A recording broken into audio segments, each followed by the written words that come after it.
तो बात है 10 अप्रैल 1912 की। एक जहाज आरएमएस टाइटैनिक अपने पहले सफर पर निकलता है। ये कोई आम जहाज नहीं था, अपने वक्त का सबसे बड़ा, सबसे पुरताइश जहाज। इंजीनियरिंग का एक ऐसा शाहकार जिसे टेक्नोलॉजी की एक बहुत बड़ी कामयाबी माना जा रहा था। लेकिन किसे मालूम था कि इसका पहला सफर इसका आखिरी सफर साबित होगा। इस जहाज पर एतमाद का आलम यह था कि इसे बनाने वाली कंपनी व्हाइट स्टार लाइन के नायब सदर ने सबके सामने आकर फख्र से कहा था, ये जहाज डूब ही नहीं सकता। इसे समुंदर का एक ऐसा किला समझा जा रहा था जिसे कोई चीज फतह नहीं कर सकती। तो फिर सवाल यह है कि आखिर ये कभी ना डूबने वाला जहाज बहरे ओकियानोस में 3800 मीटर गहराई में कैसे जा पहुंचा? आइए इस कहानी की गहराई में उतरते हैं और देखते हैं कि आखिर हुआ क्या था।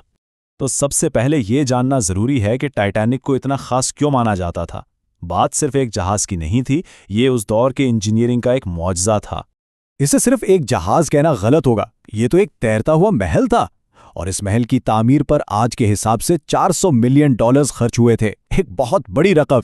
ये ऐशो इशरत का एक चलता फिरता नमूना था। समझ लीजिए कि एक 5 स्टार होटल समंदर पर तैर रहा है।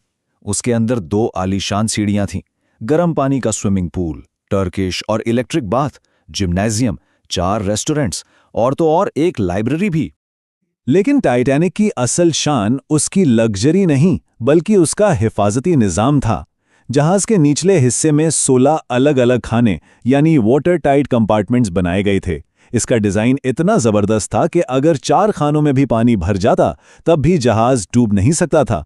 और बस इसी एक चीज़ ने उसे कभी ना डूबने वाले जहाज का खिताब दिला दिया। अब कहानी इस मोड़ पर आती है जहां सब कुछ बदल जाता है। 14 अप्रैल की रात थी। बहरे ओकियानोस बिल्कुल पुरसकून और आसमान पर चांद की कोई रोशनी नहीं थी। और फिर वाक़यात इतनी तेज़ी से पेश आए कि किसी को संभलने का मौका ही न मिला। रात 11:39 पर निगरान को एक आइसबर्ग नजर आता है। सिर्फ 1 मिनट बाद 11:40 पर जहाज इससे टकरा जाता है। ठीक 12 बजे कैप्टन मदद के लिए कॉल भेजने का हुक्म देता है और उसके बाद सिर्फ 160 मिनट के अंदर अंदर वो अजीम जहाज जिसे कभी न डूबने वाला कहा गया था, हमेशा के लिए समुंदर की ठंडी लहरों में गायब हो गया। तो आखिर गड़बड़ कहाँ हुई? याद हैं वो 16 वाटर टाइट कंपार्टमेंट्स जिन पर सबको बहुत फख्र था? आइसबर्ग की टक्कर ने इनमें से 4 नहीं बल्कि 6 खानों में शिगाफ डाल दिया और ये तादाद जहाज के डिजाइन की हद से 2 ज्यादा थी। बस इसी एक लम्हे में कभी ना डूबने का सारा भरम टूट कर बिखर गया। लेकिन कहानी सिर्फ एक आइसबर्ग की टक्कर की नहीं है। टाइटैनिक का डूबना सिर्फ एक हादसा नहीं था, बल्कि ये इंसानी तकब्बुर और गलतियों की एक ऐसी लड़ी थी जिसने एक हादसे को तारीख के सबसे बड़े अलमियों में से एक बना दिया। जरा सोचिए, हादसे वाले दिन आइसबर्ग के बारे में 7 बार वार्निंग मिली, 7 बार, और हर बार उसे नजरअंदाज कर दिया गया। आखिर क्यों? क्योंकि जहाज को बहुत तेज रफ्तारी से चलाया जा रहा था। मकसद था समुंदर पार करने का एक नया रिकॉर्ड बनाना। हद तो यह है कि उसी दिन होने वाली लाइफ बोट की मश्क भी मनसूख कर दी गई थी। शायद उनके ख्याल में इसकी जरूरत ही नहीं थी। और अब शायद इस कहानी की सबसे खौफनाक हकीकत, जहाज पर लोग सवार थे 2200, लेकिन लाइफ बोट्स में जगह थी सिर्फ 1200 लोगों की। इसका मतलब यह है कि जहाज के आइसबर्ग से टकराने से भी बहुत पहले 1000 लोगों की किस्मत का फैसला हो चुका था। उनके लिए बचने का कोई रास्ता था ही नहीं।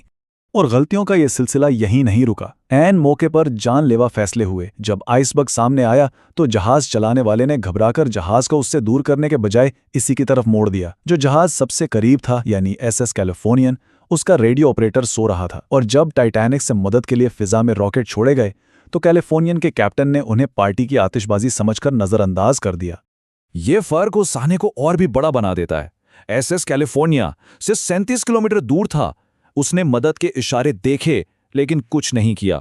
दूसरी तरफ RMS कार्पेथिया जो 107 किलोमीटर दूर था, उसने रेडियो कॉल सुनते ही पूरी रफ्तार से मदद का रुख किया और 3.5 घंटे का सफर तय करके पहुंचा।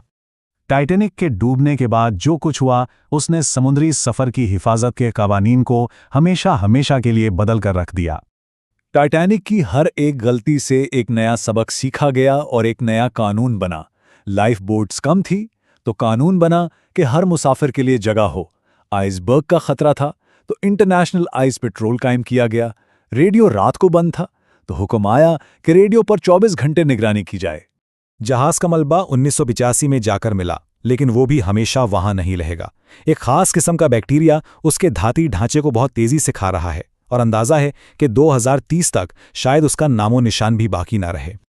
इस वाक़े को एक सदी से ज्यादा हो चुका है। आज जब हम अपनी जदीद टेक्नोलॉजी को कभी ना नाकाम होने वाला समझते हैं, तो एक सवाल जहन में आता है, क्या हमने टाइटैनिक के इंसानी तकब्बुर वाले सबक से वाकई कुछ सीखा है?